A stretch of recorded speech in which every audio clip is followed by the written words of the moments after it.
And so I'm gonna put a backing plate on that so that it reinforces that whole wall there. That right there is going to be prime. All right, so this is where it's gonna be. But yeah, other than that, it's like pretty dang good. Fitting well.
All right, guys, so today we are doing the gas tank.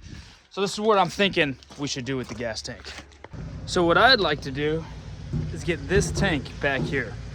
This actually does fit without this. You can kind of wiggle it in there.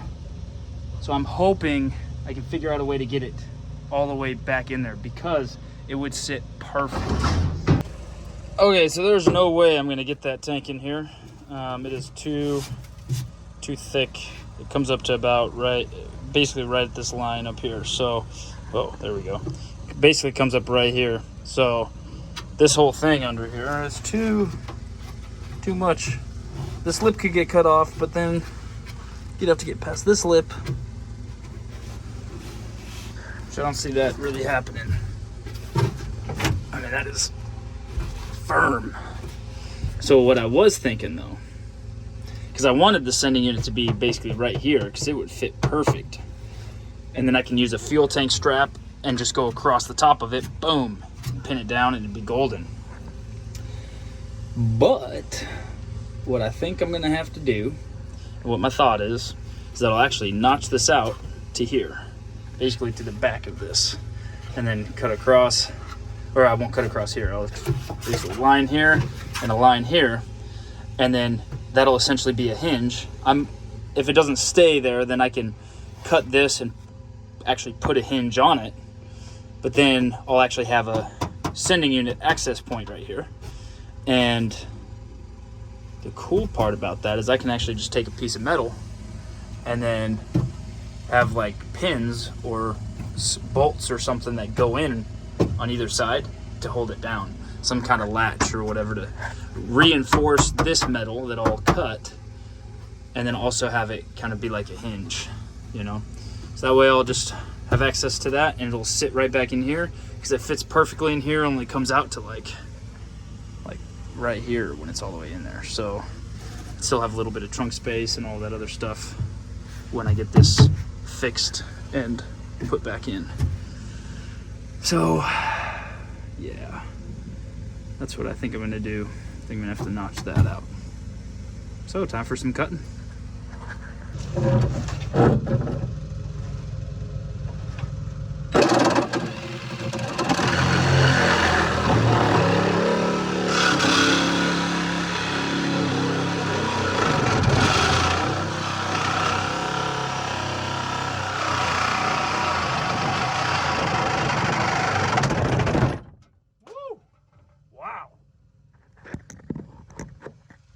Let's go.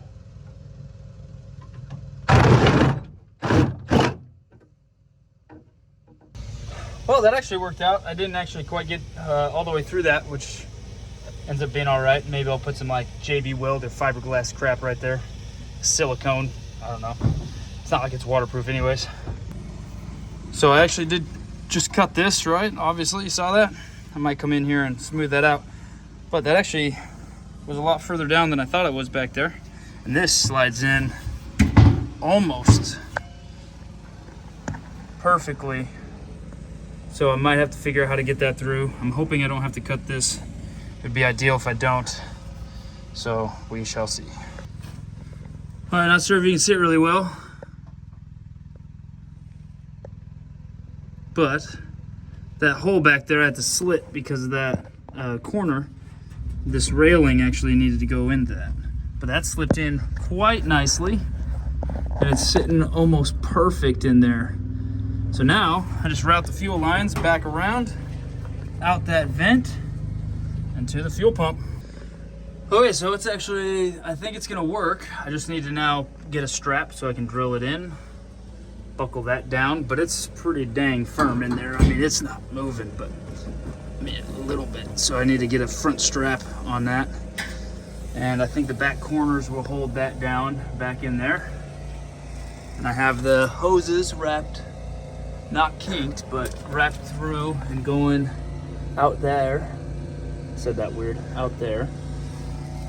And yeah, so now I'm working on getting the hoses connected down here. So I bought a new filter because the inside of that other gas tank is horrendous. But I mean, look at that versus that. Dang, that is terrible. Let me show you this other gas tank over here, how bad the inside is. So I took off the sending unit. Look at that crap in there. Like, that is bad. Well, it's all over the place, but yeah, you get the point. So, got a new filter, new tank, new lines. Should be good. Gas lines are hooked up. I'm leaving them loose for the moment. Make sure that it runs and everything's good to go. I've got a gas strap coming from Napa, so I'm gonna strap down the front. But this right here, see those corners sticking out?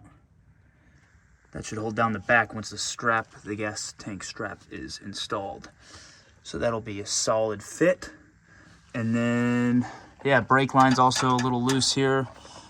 Just want to make sure everything's good to go before I button it up once it's started. But yeah, then we just got to get the battery hooked up and the wires out of the way. And I think we could put gas in this and see if it'll start up. That would be sick, because we put the body on last Saturday. Well, Sunday, technically, is when it got buttoned up. Whoa, Sunday's when it rolled over here. And hopefully we'll get it started today, and today is Friday. Full week of work and this, and it's running. Hopefully, let's go. It's raining outside. Had to go to O'Reilly's and Napa to get hoses and some other things. But I think it's ready to start. Now, it's obviously still a cluster in here because I haven't routed everything perfectly, but I want to know if it is going to run and what works on the inside while running. So I have to get the interior harness out of the 78 and hook it up to the outside harness, to the chassis harness maybe. Have to get the interior, hook it up to the exterior. And that is the ignition, so I don't think I need any of the other harnesses that connect to it, but we'll find out. But I think it's ready to start. So I had to route the radiator hoses. I'm gonna use the Ridgeline thing. Got the radiator mounted yesterday, as you saw. If I can get this out of here. Use my muscles. There we go. Completely empty, so we're gonna fill that up. Let's see. Need to hook up the throttle cable still. Right under here. But for now, before that's hooked up, we can give it a little gasaroo. Yeah. Oil pressure gauge is actually still hooked up, so no oil will leak out, which is nice. Temperature gauge is in, but I had to cut it out, so I got a replacement one that I will eventually wire in. Yeah, I got all the harness that I got from the 78. I have to hook up, so I'm gonna put this up here. behind this hose. Push this up here. I have to mount this heater lever or whatever. I'm going to mount it like right here above the distributor, which is going to kind of suck because if I ever have to change the distributor, then that's a really shitty process, but there's not really any other place to put that. So that's a downfall right here. If I ever have to remove that, it's at least draining some of the coolant and taking this off, which is going to be a longer process than probably needs to be, but it is what it is. So that's where that's going to go. Obviously, you got to make sure it doesn't kink that hose or shorten it so it doesn't kink it or whatever, but for the sake of starting it, it is hooked right up to the heater core, so everything routes back to the radiator. Transmission lines are hooked up. Fuel lines are all hooked up. Brake lines are hooked up. I just need to take this fuel neck and hook it up. So let's do that. Travel around the back here. For the moment, it's just like so. Obviously, that won't stay there. But, again, for the moment, just want to get it started. Everything else is good back here. It's hooked up. Fuel line's hooked up. The fuel filter's hooked up. Just get the neck in here. So this will be the fill spot. Probably out like this or something for the time being. And then once things are running and whatnot, I'm going to see if I can either route it straight up like so, or if I can, I'd love to get some extra hose and route it all the way through here and up to the gas fill spot. But for now, this is going to happen.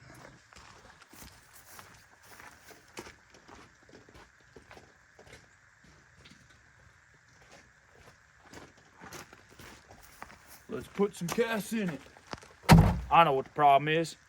Ain't no gas in it. All right. Time to see if we got this thing rocking and rolling.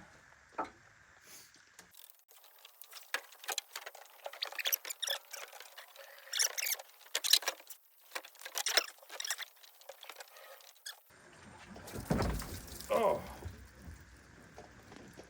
what in the world?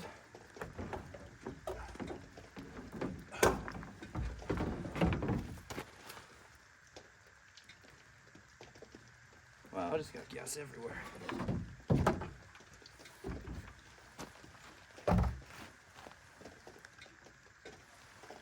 Huh.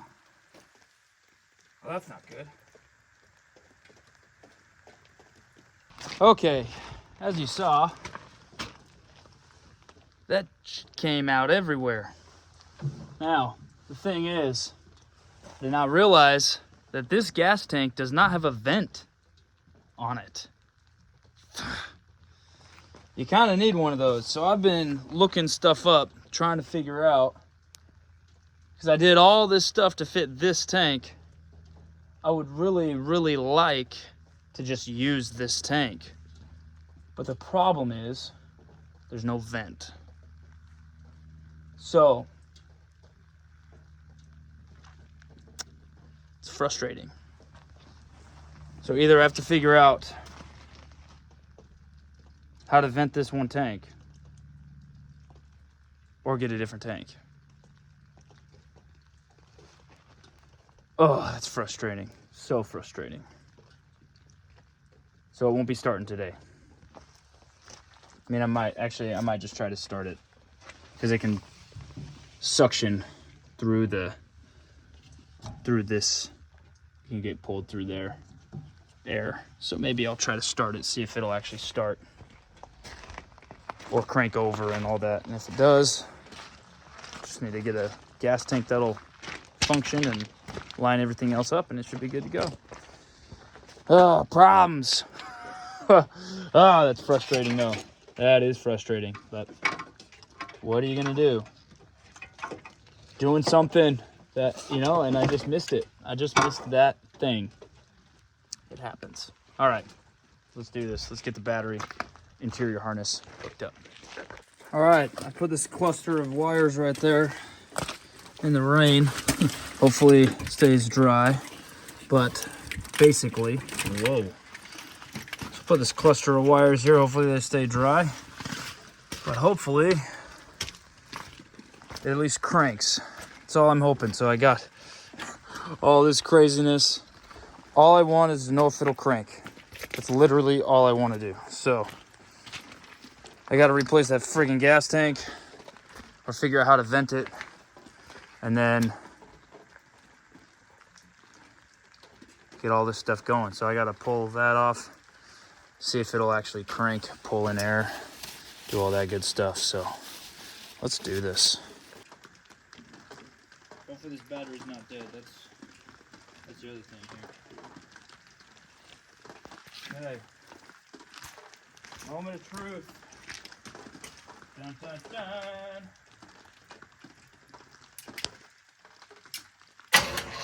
Oh snap, son.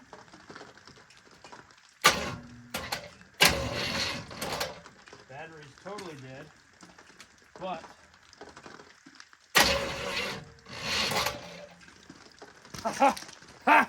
it cranks. Yeah. Now I just gotta get gas tank, rearrange all this stuff, throttle cable, shifter, and then it'll be ready. And put it all back together. All right, well, that's it, guys. We got it cranked. It's gonna work-ish. But yeah, time to clean up this mess for the night. And conquer it tomorrow. That gas tank thing really threw me off there, but let's throw this thing on a trickle charger. Get it ready. It is the next day and it is not raining, so now what we're gonna do is take this tank out and put the old tank in here temporarily until I can either vent this one or get a new tank.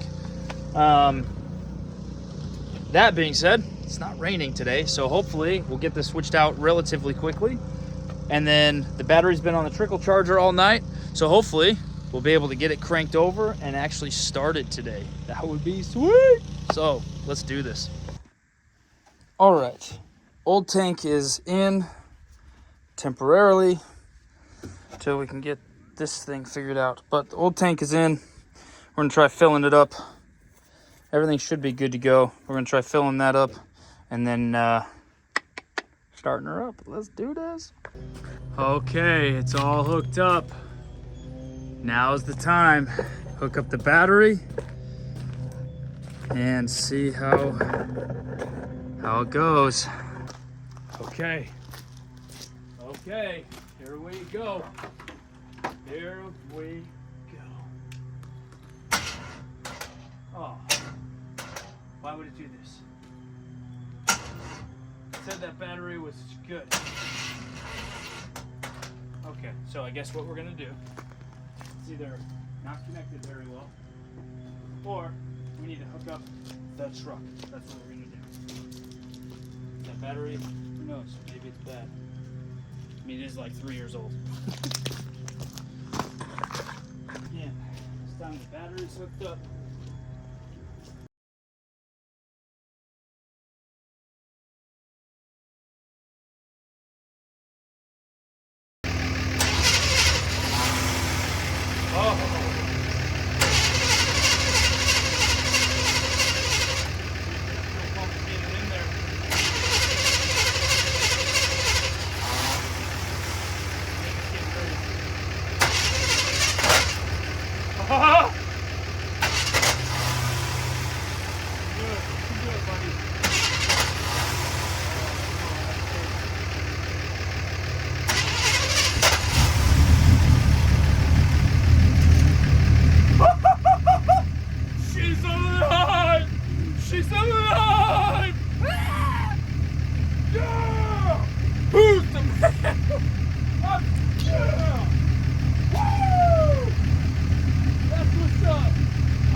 Check it, check it. Ho, ho, ho. Yeah! Yeah! Okay, all right, let's put this back. Let's turn this beast off. Okay, where's the screwdriver now? Where the... Oh, threw it on the ground. Oh, yeah! Oh, freak yeah! Okay, the only thing we have left, unlocked. We have the shifter, we have the steering column, and then routing everything the way we want it, and it's good to go. I think we can do it in a week. Let's go. Might have found one. Big enough for that. So now that there's that big hole right there, I actually might take the starter or the ignition and put that, like I might like mount it over here or something and then route it right through there and pry it off. But I took that off so I could put the Jeep Cherokee steering shaft on. For one, it's longer, so I'm hoping it'll reach that distance. Secondly, even if it's not, it has another U-joint on it that I can actually put a rod in to connect the two.